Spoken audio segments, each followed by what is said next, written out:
एक क्वेश्चन किया था हमने इंटरमीडिएट वैल्यू थ्योरम पर काफी सारे कर लिए थे वैसे तो। लास्ट में मैंने वो लिखवा दिया था कि अगर एक फंक्शन कंटिन्यूअस है closed interval a to b में तो वो बाउंडेड होगा। ये बात होगी थी कि अगर ओपन इंटरवल में कंटिन्यूअस होगा तब नहीं कह सकते, ये बात नहीं हुई थी। जैसे मैंने ये लिखवाया था ना, if fx is continuous in a to b closed interval a to b then fx is bounded. ये तभी कह सकते हैं जब क्लोज्ड इंटरवल हो। अगर हमारे पास ओपन इंटरवल आ जाए तब ये बात कहना गलत हो जाएगा। जैसे एग्जांपल लो, मैं कह सकता हूं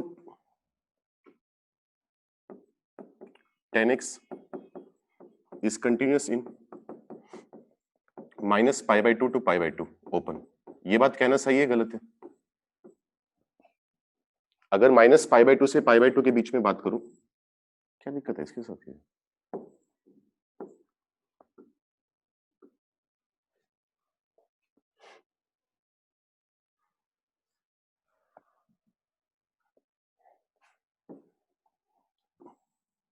अगर मैं -π/2 से π/2 के बीच में बात करूं तो 10x का ग्राफ कैसा बनता है? ऐसा बनता है। ओपन -π/2 से लेकर ओपन π/2 के बीच में इसका कोई भी पॉइंट ऑफ डिसकंटिन्यूटी नहीं आ रहा, कहीं भी ग्राफ में कोई भी ब्रेक नहीं है। सॉरी, कोई भी ब्रेक नहीं है, लेकिन फंक्शन को बाउंडेड बोल सकते हैं। इस पर्टिकुलर इंटरवल में जो इसकी रेंज आएगी वो रेंज आएगी -∞ से लेकर इन्फिनिटी। अगर कोई फंक्शन इनफाइनाइट तक जा रहा हो या -∞ तक जा रहा हो तो उसको बाउंडेड बोलना सही होगा गलत होगा? गलत होगा। तो यहां पर हम ये कमेंट नहीं कर सकते। ये जो बाउंडेड वाली बात बोली थी वो तभी काम करेगी जब क्लोज्ड इंटरवल हो। तो ये बात हुई नहीं थी अपनी? हुई, साथ भी करवाई होगी बात। तो ये नहीं, एग्जाम्पल ये ना दियो भले, लेकिन ऐसा कुछ बोल दियो। अच्छा, चलो फिर लिख लो, उसी में आगे पॉइंट बनाकर लिख लो।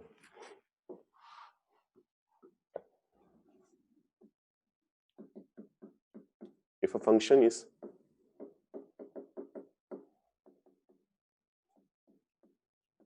continuous in open A to open B,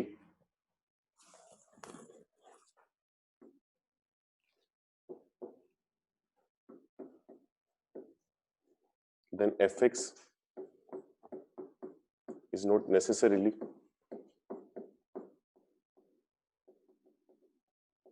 bounded. अगर ओपन में है तो बाउंडेड हो भी सकता है, नहीं भी, गारंटी कुछ नहीं है। लेकिन अगर क्लोज्ड इंटरवल में होगा, क्लोज्ड ए से क्लोज्ड बी, तब जरूर बाउंडेड होगा। ये बात हम दावे से कह सकते हैं। ठीक है, for example 10x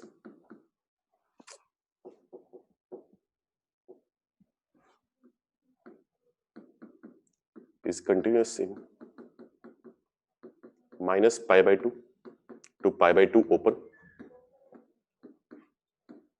but is not bounded in the interval.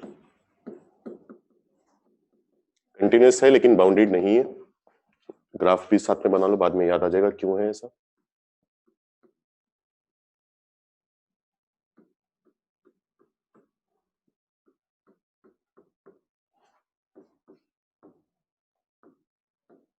Range आएगी -∞ से इन्फिनिटी, या फिर कह सकते हो r।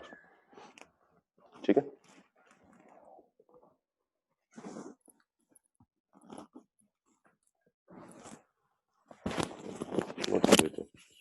इनवर्स के बारे में बात होगी थी। लिखो, अगला पॉइंट लिखो। तो कुछ पॉइंट्स हैं, कुछ नोट्स हैं हमारे पास जो क्वेश्चंस को करने में हेल्प करेंगे हमारी। जैसे नेक्स्ट पॉइंट लिखो,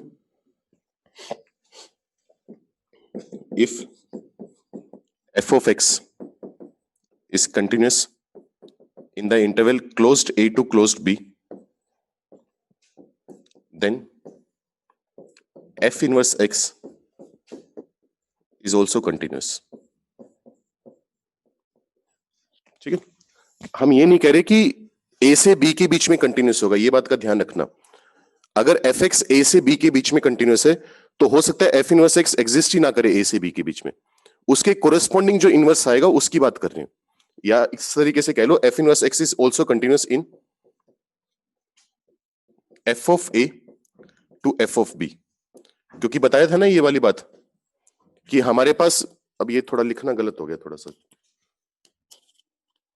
चलो ठीक है समझ जाओगे वैसे बात तो, कि मान लो एफ एक्स ए से बी के बीच में कंटिन्यूस है, तो अगर इसके लिए एक्स ए टू बी है तो जो एफ एक्स के लिए वाई था वो एफ इनवर्स एक्स के लिए इनपुट का काम करेगा। जो इसका आउटपुट है वो उसका इनपुट होगा, इसका इनपुट उसका आउटपुट होगा। तो इसका इनपुट क्या है, ए कोमा बी, आउटपुट क्या है, एफ ऑफ ए और एफ ऑफ बी। तो एफ ऑफ ए और एफ ऑफ बी इसके लिए किसका काम करेंगे, इनपुट का।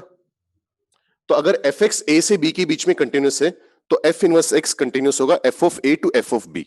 यहां पर मैंने कुछ एजम्पशंस माने हैं बस नोट लिखवाने के लिए। पहला एजम्पशन क्या है कि f of a f of b से छोटा होगा, ये एजम्पशन मान लिया मैंने, ठीक है। जरूरी नहीं है होगा, हो सकता है F of B to F of A लिखना चाहिए अपने को, वो सिंपल एजम्पशन मान लिया इंक्रीजिंग डिक्रीजिंग का। दूसरा एजम्पशन मैंने क्या माना है कि उसमें इन्वर्टिबल है ऑब्वियसली, तभी इनवर्स एग्जिस्ट कर रहा है, अगर इन्वर्टिबल ही नहीं होगा तो इनवर्स एग्जिस्ट नहीं करेगा। इसके पीछे लॉजिक क्या होगा, क्योंकि एफ एक्स से अगर एफ इनवर्स एक्स पर पहुंचना हो तो क्या करोगे, वाई इक्वल टू एक्स के अबाउट मिरर इमेज ले लोगे। तो कोई भी एग्जांपल के तौर पर फंक्शन मान लो, जैसे मान लो ये फंक्शन है ए से बी के बीच में, अगर तुम y equal to x mirror के अबाउट इसकी मिरर इमेज लोगे, अगर फंक्शन में ब्रेक नहीं है तो इनवर्स में ब्रेक आएगा, नहीं आएगा। तो इसका मतलब एफ इनवर्स एक्स भी कंटिन्यूस होगा, कह सकते हैं दावे के साथ। ठीक है, ये बात लिख लो।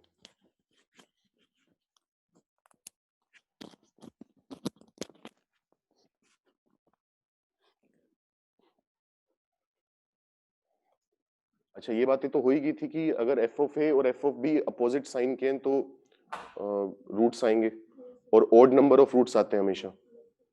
ठीक है, ये बात भी होगी थी कि एक आएंगे, तीन आएंगे या पांच आएंगे। रिपीट कर सकते हैं, हो सकता है डिस्टिंक्ट की बात बोले, इसमें भी फर्क होता है, उसमें भी बताया था शायद अगर बात होगी तो, कि ओड नंबर ऑफ रूट्स होंगे लेकिन number of distinct roots even हो सकते हैं। जैसे कहा था ना कि जैसे मान लो अगर ये है ऐसा कुछ ग्राफ ऐसा बन गया मान लो, तो डिस्टिंक्ट रूट्स कितने हैं, मान लो ये अल्फा है और ये बीटा है, तो नंबर ऑफ डिस्टिंक्ट रूट्स हैं दो, अल्फा और बीटा, लेकिन टोटल नंबर ऑफ रूट्स कितने आएंगे, तीन, क्योंकि बीटा रिपीटेड रूट होगा, वो या तो दो बार रिपीट होगा या चार बार या छह बार या आठ बार। तो total number of roots odd ही होंगे, लेकिन नंबर ऑफ डिस्टिंक्ट रूट्स कितने होंगे, दो। लेकिन number of distinct roots normally हमसे मांगता नहीं है, या तो उसके लिए सफिशिएंट इंफॉर्मेशन वो प्रोवाइड करेगा, नहीं तो मांगेगा ही नहीं। ठीक है, नोट कर लो इतना, स्क्रीनशॉट ले लो, फिर आगे बात करते हैं। कंपोजिट फंक्शन के बारे में बात नहीं हो पाई थी शायद, है ना।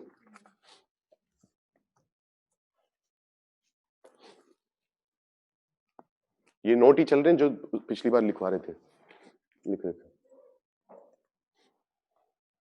कर लिया। नेक्स्ट नोट लिखो।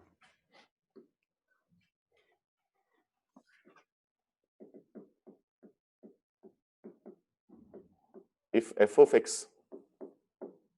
is continuous at x equal to a and g of x is discontinuous at x equal to a, then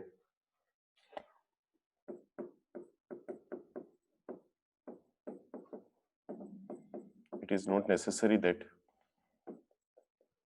या इस तरीके से लिखो, छोड़ो,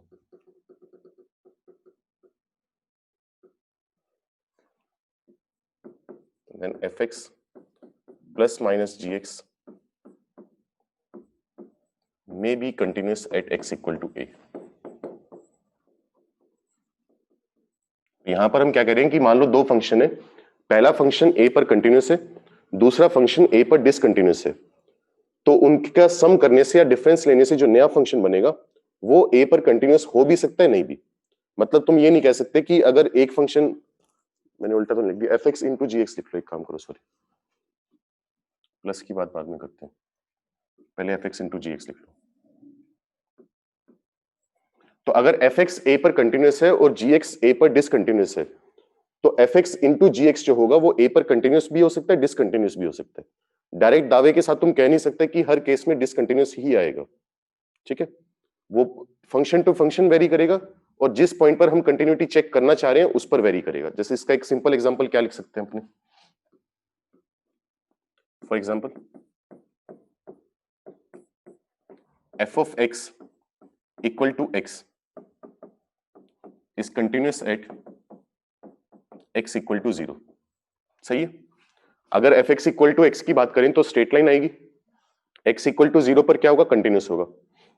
अगर मैं बात करूं G of x is equal to box of X, greatest integer X, ये फंक्शन मैं कह सकता हूं कि डिसकंटिन्यूअस होगा एट एक्स इक्वल टू 0, क्योंकि हमने बात करी थी ग्रेटेस्ट इंटीजर फंक्शन इंटीजर पर डिसकंटिन्यूअस होते हैं अगर 0 के पहले भी फंक्शन डिफाइंड है और 0 के बाद भी फंक्शन डिफाइंड है। चेक भी कर सकते हो, 0 से जस्ट बाद लिमिट कितनी आएगी, 0.1 पर वैल्यू 0 आएगी, 0 से जस्ट छोटे में बात करोगे तो कितनी आएगी, -1। दोनों अनइक्वल आ रहे हैं ना, तो इसका मतलब डिसकंटिन्यूअस होगा। But F X into G X, F X और जी एक्स को मल्टीप्लाई करेंगे तो क्या बनेगा, X into greatest integer X बनेगा, is continuous at x equal to 0। क्योंकि इस बारे में भी हम पहले बात कर चुके हैं क्वेश्चंस के थ्रू कि ठीक है बॉक्स ऑफ एक्स 0 पर डिसकंटिन्यूअस है, लेकिन साथ में जो नंबर आ रहा है वो 0 पर कितना हो रहा है, 0 हो रहा है। तो अगर 0 पर LHL RHL और वैल्यू निकालोगे तीनों बराबर आ जाएंगे, तो इसका मतलब फंक्शन क्या हो जाएगा, कंटिन्यूअस। याद है वो क्वेश्चन करे थे कि अगर जो फंक्शन डिसकंटिन्यूअस हो रहा है उसके साथ 0 मल्टीप्लाई कर दोगे तो फंक्शन ऑटोमेटिकली अपने आप कंटिन्यूअस बन जाएगा। तो वही वाला काम हो रहा है, कहोगे तो LHL RHL भी निकाल के दिखा दूंगा, लेकिन कंटिन्यूअस आ जाएगा। तो हो सकता है fx कंटिन्यूअस हो, gx डिसकंटिन्यूअस हो, दोनों का प्रोडक्ट कंटिन्यूअस आ जाए, पॉसिबिलिटी है। क्योंकि ऐसे क्वेश्चन पता है वो कैसे पूछता है, अगर पर्टिकुलर उसने फंक्शन दे ही दिए तब तो तुम निकाल ही लोगे, अगर शक भी होगा तो तुम सोल्व कर लोगे। लेकिन अगर मान लो कई स्टेटमेंट ऐसे आ जाते हैं, बुकलेट भी करोगे तो उसमें लिखे होते हैं ऐसे कि ए स्टेटमेंट दे देगा ये वाला, बी स्टेटमेंट कोई और दे देगा, पूछ लेगा कौन से स्टेटमेंट सही है कौन से गलत है, तो वहां पर फिर इतना टाइम नहीं होता कि हर फंक्शन सोच पाए हम, तो हर पॉसिबिलिटी दिमाग में होनी चाहिए। अच्छा F X into G x discontinuous आ सकते हैं, बिल्कुल आ सकते हैं। डिसकंटिन्यूस के तो बहुत सारे केस हो सकते हैं और कंटिन्यूस के भी बहुत सारे हो सकते हैं। ठीक है, नोट करो इतना। नेक्स्ट पॉइंट क्या है अपने पास,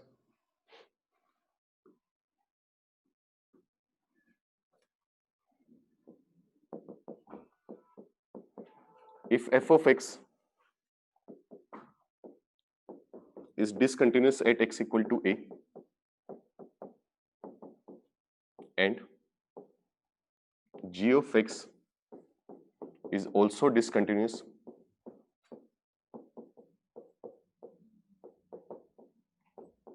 at x equal to a, then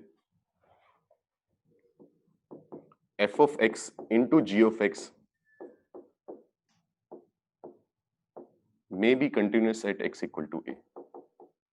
तो ऊपर तो हम क्या कह रहे थे, जो दो फंक्शन मल्टीप्लाई हो रहे हैं उनमें से एक कंटिन्यूस है दूसरा डिसकंटिन्यूस है, तो तब भी दोनों का प्रोडक्ट कंटिन्यूस आ सकता है। यहां पर हम कह रहे हैं कि अगर मान लो दोनों भी डिसकंटिन्यूस हो गए तब भी उनका प्रोडक्ट कंटिन्यूस आ सकता है, कोई दिक्कत नहीं है। ठीक है, एग्जाम्पल बनाने दो, क्या बनाओगे एग्जाम्पल,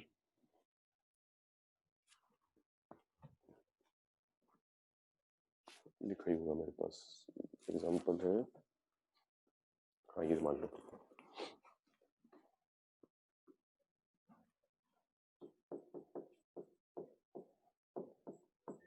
एग्जाम्पल मान लो एफ ऑफ एक्स की बात करें, एफ ऑफ एक्स में फंक्शन डिफाइन कर दूं 1 और -1, ये है x ग्रेटर देन 0 के लिए, ग्रेटर देन इक्वल टू 0 के लिए, ये है x लेस देन 0 के लिए। मान लो एक दूसरा फंक्शन डिफाइन कर दें g of x, g of x हमने डिफाइन कर दिया -1 और 1, x greater than equal to 0 के लिए और x लेस देन 0 के लिए। अच्छा एक बात बताओ, 0 पर ये फंक्शन कंटिन्यूस है डिसकंटिन्यूस है, डिसकंटिन्यूस है, क्योंकि 0 पर RHL आएगी 1 के इक्वल और LHL आएगी -1 के इक्वल। अगर मैं gx की बात करूं तो 0 पर RHL -1 है और LHL 1 है, दोनों फंक्शन डिसकंटिन्यूस है। लेकिन अगर मैं इनसे fx इंटू जी एक्स बना दूं तो fx इंटू जी एक्स को डिफाइन कैसे करेंगे अपने, जब x पॉजिटिव है तो यहां से वैल्यू -1 आएगी, यहां से वैल्यू 1 आएगी, दोनों मल्टीप्लाई होकर कितना बना देंगे, -1। जब x लेस देन 0 होगा तो यहां से वैल्यू 1, यहां से -1, मल्टीप्लाई होकर कितना बना देंगे, -1। x greater than equal to 0 के लिए, x लेस देन 0 के लिए, तो 0 के राइट में भी -1 है, 0 के लेफ्ट में भी -1 है, तो फंक्शन 0 पर क्या होगा, कंटिन्यूस होगा।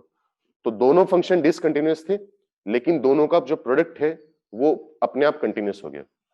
दोबारा हम ये नहीं कह रहे कि कंटिन्यूअस होगा ही होगा, हम ये कह रहे हैं कि मे बी कंटिन्यूअस, हो सकता है नहीं भी हो सकता। सर फर्स्ट लाइन में क्या लिखा है? फर्स्ट लाइन में लिखा है if f of x is continuous at x equal to a and g of x is discontinuous at x equal to a, sorry, then f of x into g of x may still be continuous at x equal to a.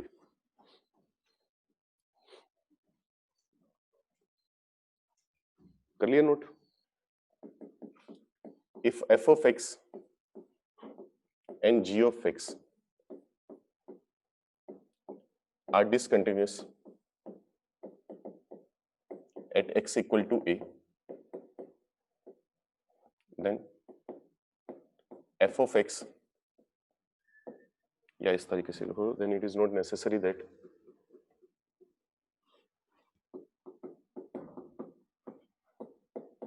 और जो पिछले 2 point लिखे हैं उनमें मे को underline कर लेना, मे की बात हो रही है, जरूरी नहीं है कि होंगे।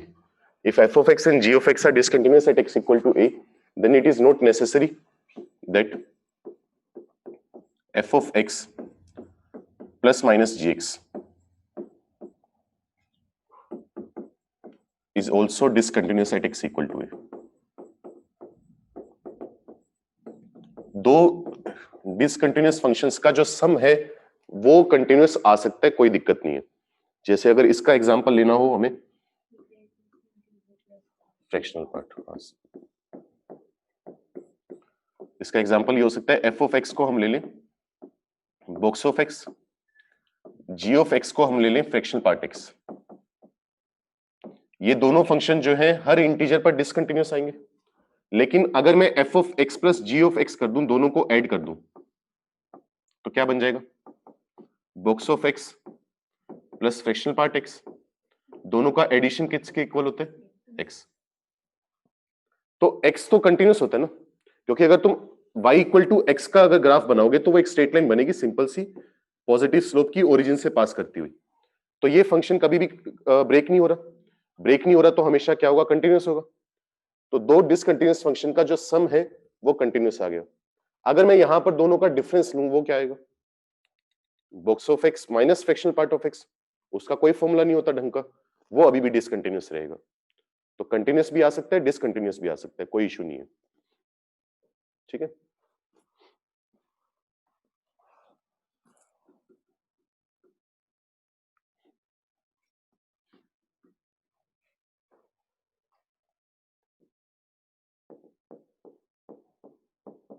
If f of x is continuous at x equal to a and g of x is discontinuous at x equal to a, then f of x plus minus gx। आप क्या कह सकते हैं? मान लो एफ एक्स कंटिन्यूस है ए पर, जी x discontinuous है ए पर, तो F x plus g x या कह लो F x minus g x एक ही बात होती है, ज्यादा फर्क होता नहीं। दोनों को मैं कह सकता हूं कि कंटिन्यूस होगा या डिसकंटिन्यूस ही होगा या कुछ भी हो सकता है, हमेशा डिसकंटिन्यूस होगा, यहां पर हमेशा डिसकंटिन्यूस होता है। Then f x plus minus g x is always discontinuous. इसका रीजन सोच के देखो क्या होगा अगर हम इसको एक्सप्लेन करने की कोशिश करें। एफ एक्स कंटिन्यूस है ना, अगर मान लो मैं f x plus g x को एच एक्स मान लू, let h x is equal to F of x plus g of x. ठीक है? अगर मैं आर एच एल निकालू एच एक्स की,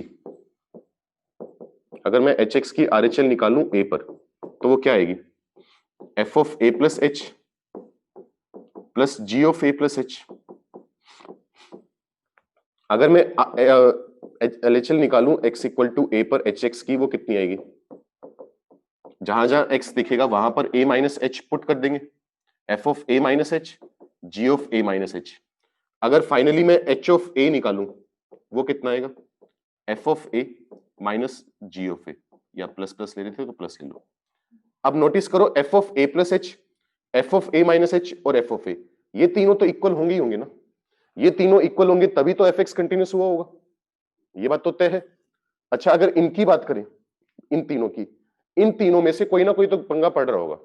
अगर जी एक्स डिसकंटिन्यूस आ रहे तो तीनों में से कम 2 नंबर तो होंगे जो अनइक्वल हो रहे होंगे, या कोई नंबर होगा जो इन्फिनिटी को टेंड कर रहा होगा, तो कहीं ना कहीं तो इश्यू आ रहे हैं ना।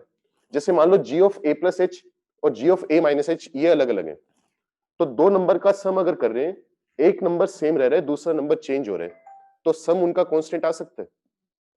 कतई नहीं आ सकता, कुछ भी कर लो पॉसिबल ही नहीं है, भले ही 0 ले लो, नॉन जीरो ले लो, 2 ले लो, -2 ले लो, आ ही नहीं सकता कभी भी। तो जरूरी है कि ये एलएचएल और आरएचएल इक्वल नहीं आने वाले, ठीक है।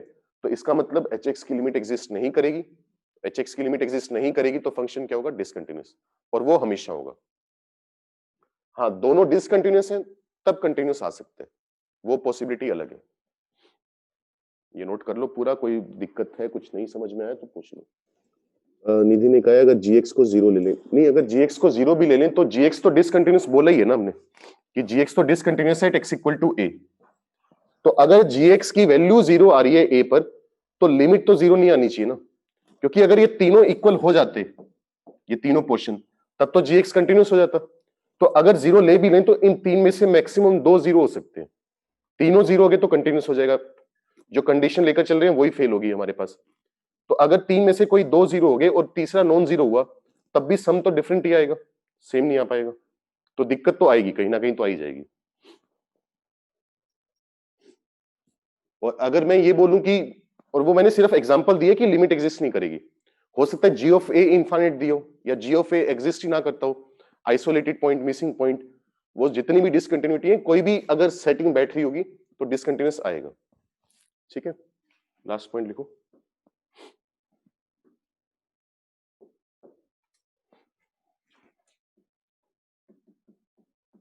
if f of x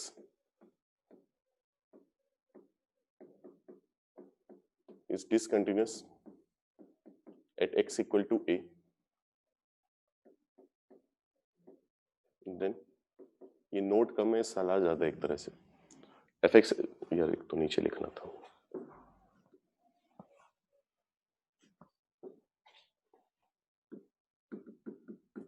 if f of x is discontinuous at x equal to a,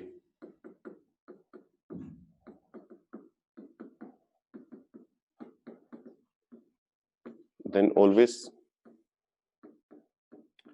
check the continuity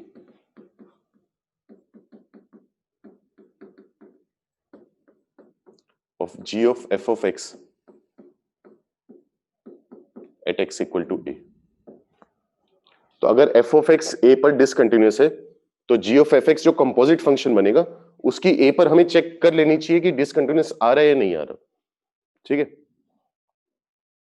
क्योंकि कभी कभी क्या होता है कि जब हम g of f x निकालते हैं तो देखने में ऐसा लगता है कि कंटिन्यूअस है, लेकिन जब a पर लिमिट वगैरह चेक करते हैं कंटिन्यूटी वगैरह तब दिक्कत आ जाती है।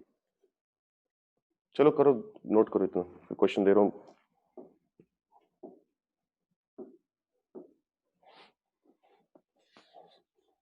लिखो, सिंगल पॉइंट कंटिन्यूटी लिखवा दी थी। If f of x is equal to x plus 1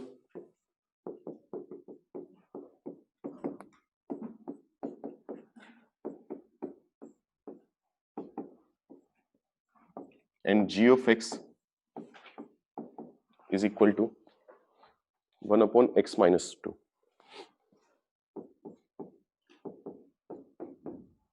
then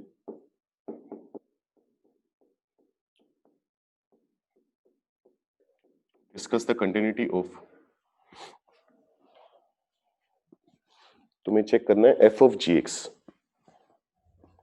f of gx की कंटिन्यूटी पर कमेंट करो कहां कहां पर कंटिन्यूअस होगा और कहां कहां डिसकंटिन्यूअस होगा। ऑब्वियसली अगर मैं लिख रहा हूं कि g of x 1 upon x minus 2 है तो इसका डोमेन में 2 नहीं आ रहा ना इसके, तो वो 2 इंक्लूड कर नहीं रहे अपने फिलहाल। सबसे पहले तो f of gx निकालेंगे। f of gx का मतलब क्या होगा? fx में जहां जहां x दिख रहे हैं वहां पर gx वैल्यू पुट करनी होगी, तो क्या मिलेगा? g of x plus 1 upon में आएगा g of x माइनस 1, यही होगा। अच्छा, जी ऑफ एक्स का मतलब कितने, 1/x-2 plus 1 upon 1/x-2 -1। LCM लेके सोल्व कर सकते हैं। अगर एलसीएम लेंगे तो हाँ, ऊपर बनेगा x-1 डिवाइड होगा x-2 से। एक मिनट रुक जाओ, कर लूंगा मैं। 3 - x डिवाइड होगा x-2 से। तो इसको मैं इस तरीके से लिख सकता हूं कि x-1 नीचे वाला x-2 ऊपर आएगा, नीचे आएगा 3 - x और x-2, यही तो होगा ना। तो या तो तुम शुरू से ही बेसिक्स क्लियर करके चलो, तो क्या करोगे, x-2 काटते नहीं है, क्योंकि फंक्शन के टाइम पर हमारी बात हुई थी कि अगर मैं एक फंक्शन लिख रहा हूं x/x और दूसरा फंक्शन मैं लिख रहा हूं hx इज इक्वल टू 1, दोनों फंक्शन इक्वल है? नहीं है। नहीं है, क्यों नहीं है? क्योंकि ऊपर वाले का जो डोमेन है वो r-0 है, नीचे वाले का डोमेन r है। तो फर्क आ गया ना x से x काटने से, वो काम करना सही नहीं होता। तो यहां पर या तो क्या करो, x-2 से x-2 कैंसिल मत करो, तो सही आएगा, फिर तो तुम्हें कुछ सोचने की जरूरत ही नहीं है। तो अब तुम ये सोचोगे कि डिनोमिनेटर कहां कहां पर जीरो हो रहे, एक तो 3 पर जीरो हो रहा है, एक 2 पर जीरो हो रहा है। तो जैसे ही डिनोमिनेटर को जीरो बनाने की कोशिश करोगे, वैसे ही वो फंक्शन क्या हो जाएगा, डिसकंटिन्यूअस हो जाएगा। तो यहां पर हम डायरेक्ट बोल देंगे f of gx is discontinuous at x equal to 2 और या फिर x equal to 3, और बाकी हर जगह क्या आएगा, कंटिन्यूअस आएगा। तो या तो इस तरीके से कर लो, या फिर जो तुमने कैंसिल आउट करके फंक्शन निकाले, हालांकि वो फंक्शन गलत आया है, तो तुम्हारा आया होगा x-1 अपॉन 3 - x। तो 3 पर तो दिख ही रहा है डिसकंटिन्यूअस है, इनफाइनाइट वैल्यू लेगा। और इसका जो इनपुट है gx, वो कहां पर डिसकंटिन्यूअस हो रहे हैं, 2 पर। तो 2 पर फिर अलग से चेक करना पड़ेगा, या तो वो दोनों प्रोसेस लगा लो या यहीं से सोल्व कर लो ढंग से, वो तुम्हारी चॉइस है, जैसे मर्जी करना चाहो। नोट करो, कैमरा भी ढंग का तो नहीं है ये वैसे, दिख रहा है तुम्हें, यहाँ पर तो काफी ब्लड सा आ रहा है इसमें। कर लो चलो, जैसे भी दिख रहा है, क्या इलाज है। चैप्टर पूरा हो गया। अब ये बताओ, टाइम तो बचा ही अपने पास, 10 बजे तक क्लास होती है। लिमिट के डाउट हैं डिस्कस करने तो वो बताओ, नहीं तो डिफरेंशियबिलिटी चालू करूँ। लाइन बुकलेट नहीं लाए? अच्छा, कंटिन्यूटी की तो मिल चुकी है तुम्हें क्या? नहीं, जिनके पास पीडीएफ नहीं, मतलब पीडीएफ जिनको चाहिए थी, जिनके पास हार्ड कॉपी नहीं थी, तो करनी स्टार्ट कर दी है। छोटी सी है उसकी तो। डिफरेंशियबिलिटी के साथ मिक्स है या अलग अलग है?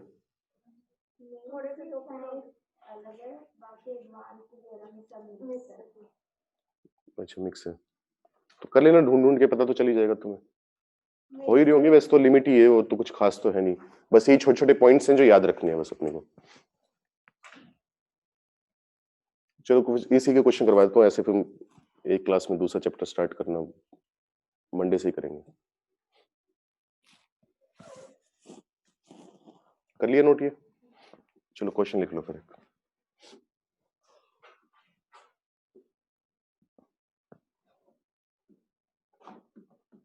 Find the possible values of m।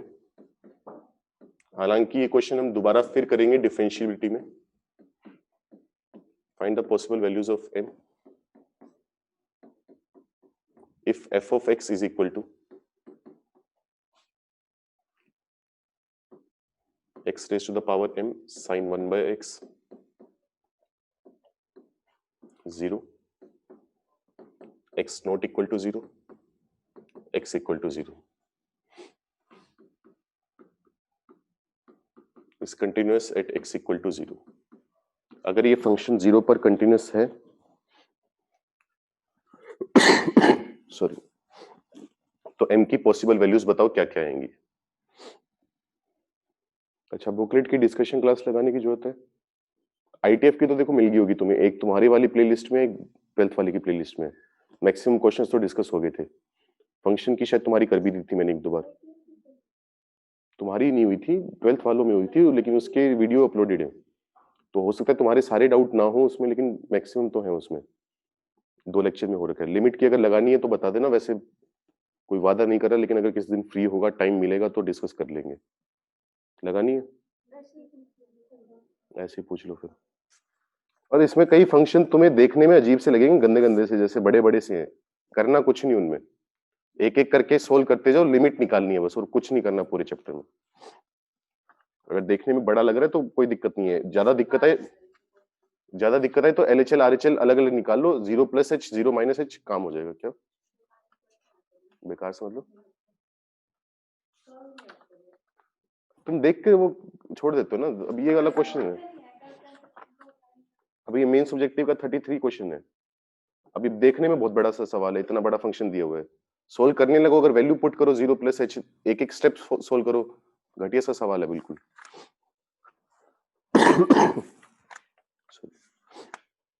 नहीं होगा फिर, क्वेश्चन नहीं होगा, कुछ नहीं करना, यहां पर ये करना है, 0 पर वैल्यू 0 है ना, अगर फंक्शन कंटिन्यूअस है तो मैं ये चाहता हूं कि लिमिट एक्सटेंडिंग टू 0 जो है f(x) की, वो आए f(0) के इक्वल, और 0 पर फंक्शन की वैल्यू 0 है, तो इसका मतलब मैं ये चाहता हूं कि limit of x tending to 0 x की power m into sine 1/x equal to 0, ये चाहते हैं ना। अगर x 0 को टेंड करेगा तो 1/x किसको टेंड करेगा? इंफिनिटी को। साइन इंफिनिटी क्या होगा? साइन इंफिनिटी क्या बताया हुआ है? वही नोट्स नहीं याद होंगे फिर तो कहां से। साइन इंफिनिटी कितना बताया हुआ है, कैसे सोल्व करते हैं साइन इंफिनिटी की लिमिट? अगर x 0 को टेंड कर रहा है तो 1/x इंफिनिटी है, साइन इंफिनिटी कितना होगा, सोल्व कैसे करेंगे?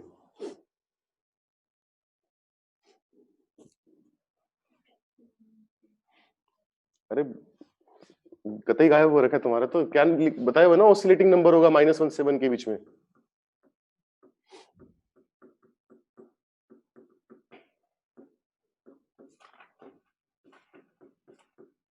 लिखवाया तो ऑसिलेटिंग लिमिट लिखवाई थी, जहां पर ऑसिलेटिंग डिसकंटिन्यूटी।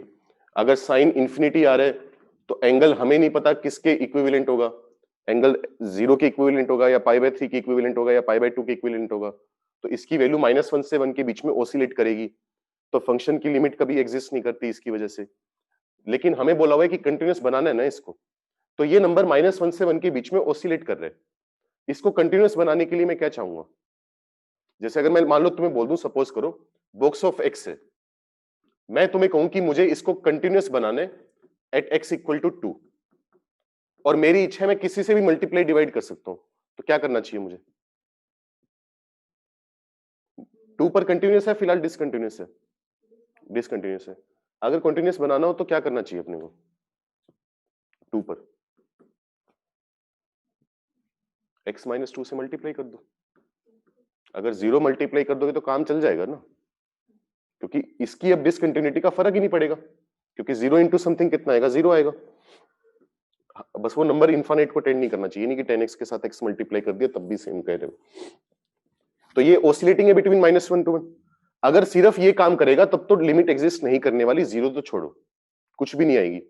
तो मैं क्या चाहूंगा, मैं ये चाहूंगा कि ये वाला जो नंबर है वो 0 के इक्वल हो जाए, क्योंकि 0 इंटू ऑसिलेटिंग नंबर कितना आएगा, 0 आएगा, है तो छोटा सा फाइनाइट नंबर ही ना ये, 0 इंटू फाइनाइट नंबर 0 हो जाएगा।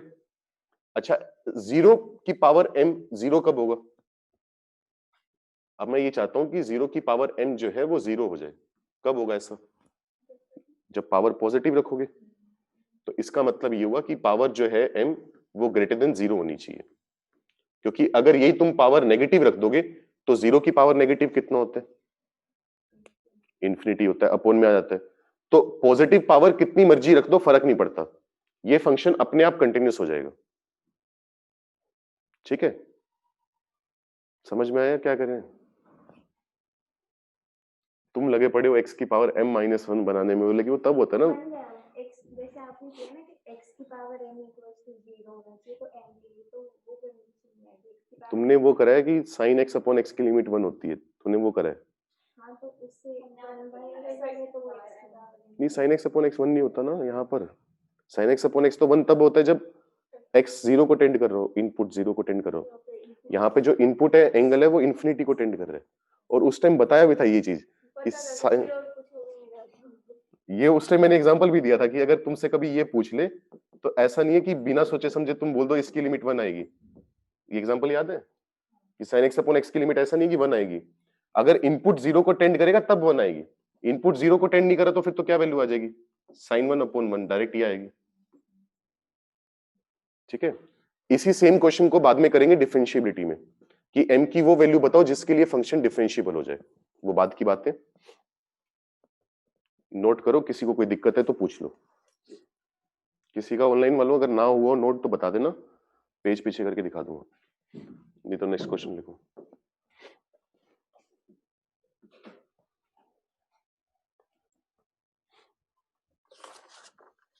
If f of x is equal to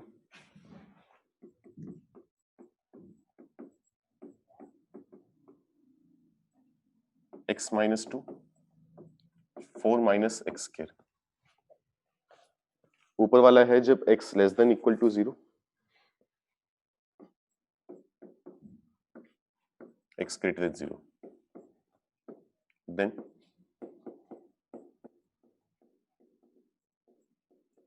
discuss the continuity of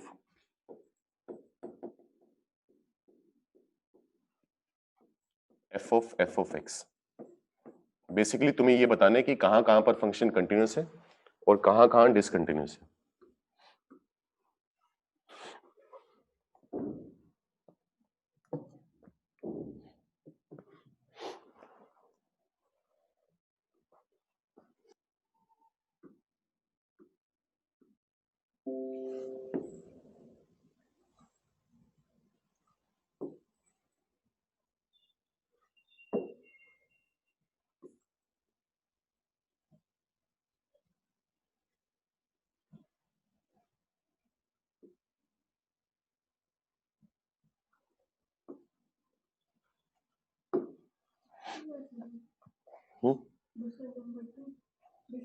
हाँ तो कैसे करोगे, पहले फंक्शन बना लो, ग्राफ से सबसे सही दिख जाता है, यहां पर वैल्यू 0 आएगी, मतलब यहां पर x 0 है, x माइनस 2 क्या होगी, एक स्ट्रेट लाइन होगी, पॉजिटिव स्लोप की होगी, और 0 पर वैल्यू कितनी मिलेगी, -2, तो यहां पर आकर इसकी वैल्यू होगी -2, इससे पहले लगातार इंक्रीज करके आया होगा फंक्शन, जैसे ही 0 पर आया, अब 0 पर डायरेक्ट इसकी वैल्यू कितनी आनी चालू होगी, 4, तो ये जंप मारकर यहां से, अच्छा ये 0 मैंने थोड़ा सा 1 मिनट रुको,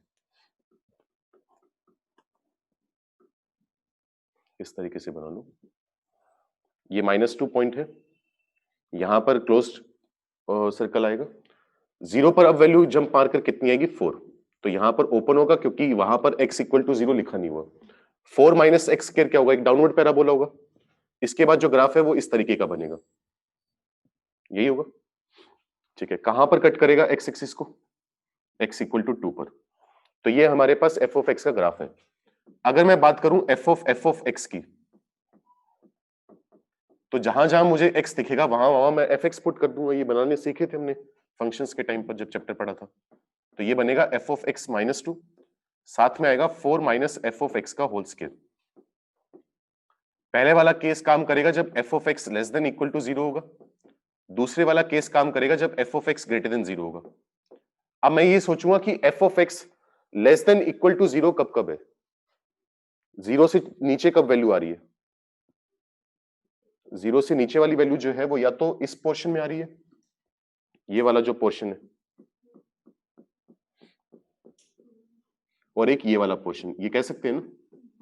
अब इनके कोरस्पॉन्डिंग x की वैल्यू कितनी है, या तो 0 से छोटी है या 2 से बड़ी है, तो इसको तोड़ने का तरीका क्या होगा, सबसे पहले तो मैं बात करूंगा कि अगर x 0 से छोटा है या 0 के इक्वल भी हो सकता है, अगर x 0 से छोटा है तो फंक्शन की वैल्यू कितनी आएगी, x -2।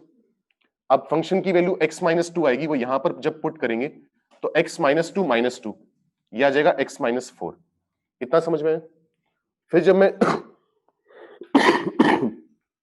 सॉरी 0 से 2 के बीच में जब मैं बात करूंगा x की वैल्यू, जब x की वैल्यू 0 से 2 के बीच में है,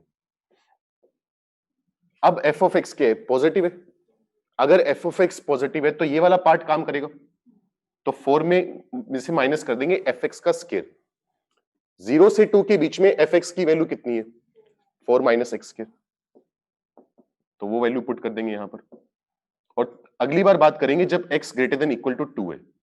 अगर x greater than equal to 2 होगा तो fx क्या होगा, नेगेटिव होगा।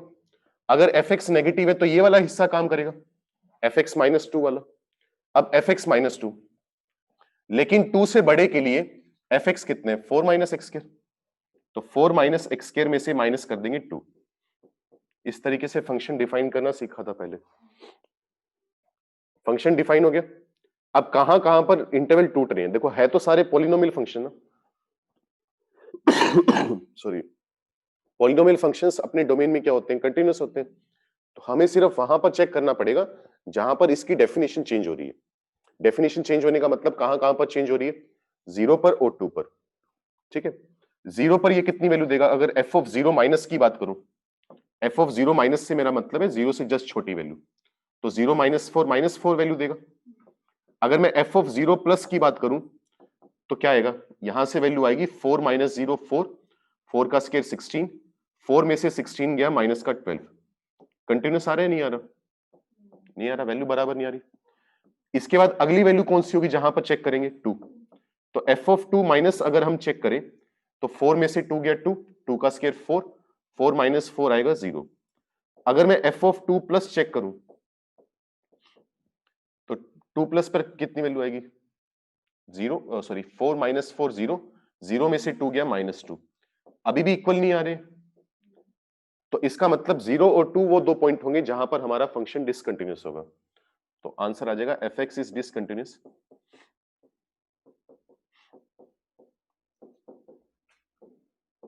Eight x equal to 0 and x equal to 2।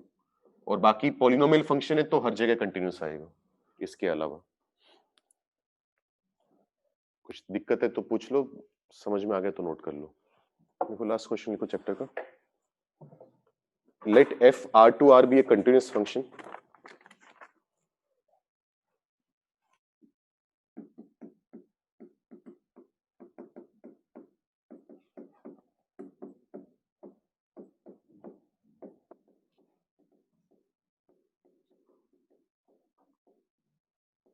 and f of a is equal to a for some a, show that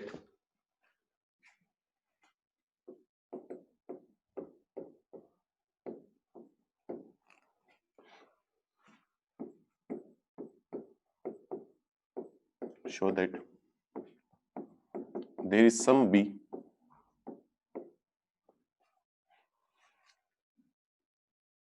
such that f of b equal to b। कोई भी function है random, f of a की value a आ रही है, तुम्हें prove करना है कभी ना कभी ऐसा जरूर होगा कि f of b जो है वो b के इक्वल आ जाएगा किसी ना किसी के लिए। करो जल्दी, नहीं जरूरी नहीं, हमने हर एक्स पे नहीं कहा कि ऐसा हो रहा है,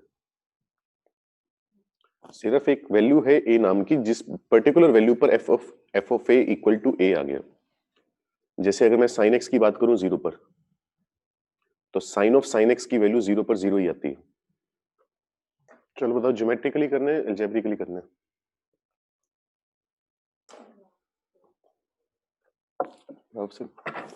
ग्राफ से कैसे करोगे इसको? f of a equal to a आ रहा है ना, मैं काम करता हूं, एक तो मैं लाइन ड्रॉ कर रहा हूं y इक्वल टू x नाम की,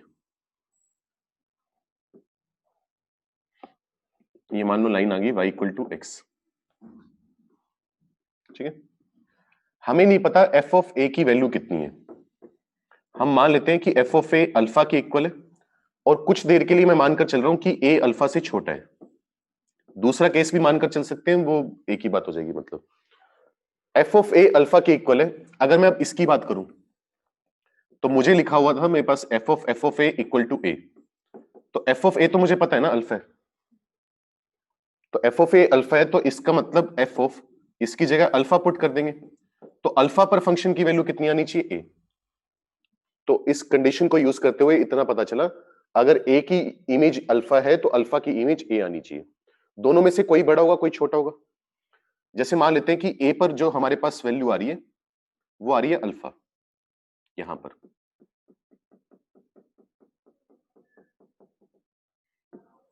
ये पॉइंट हुआ ए कोमा अल्फा, तो अल्फा पर इमेज कितनी आनी चाहिए? ए आनी चाहिए। अल्फा कहां पर आएगा? यहां पर आएगा। अब सोच के देखो, ये जो पॉइंट है, अगर ए कोमा अल्फा है तो दूसरा पॉइंट कितना है? अल्फा कोमा ए। अगर एक पॉइंट लाइन के ऊपर होगा तो दूसरा पॉइंट लाइन के उतना ही नीचे होगा। मिरर इमेज ही तो होंगे ना, ए की इमेज अल्फा और अल्फा की इमेज ए। ये दोनों point y axis y equal to x के अबाउट एक दूसरे की मिरर इमेज है। तो ये वाला पॉइंट कितना आ जाएगा? अल्फा कोमा ए। अगर तुम फंक्शन को कैसे मर्जी ज्वाइन कर लो, फंक्शन का ग्राफ कुछ ऐसा होगा, या फिर हो सकता है फंक्शन का ग्राफ कुछ ऐसा हो। कैसे मर्जी ग्राफ बना लो, ये graph y equal to x को कट करेगा या नहीं करेगा? जरूरी है।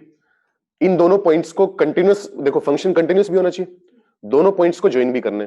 कैसे भी ग्राफ बना लो, कभी भी ऐसा नहीं होगा कि y इक्वल टू x को अवॉइड कर सको तुम, क्योंकि पक्की बात है एक पॉइंट ऊपर है एक पॉइंट नीचे है।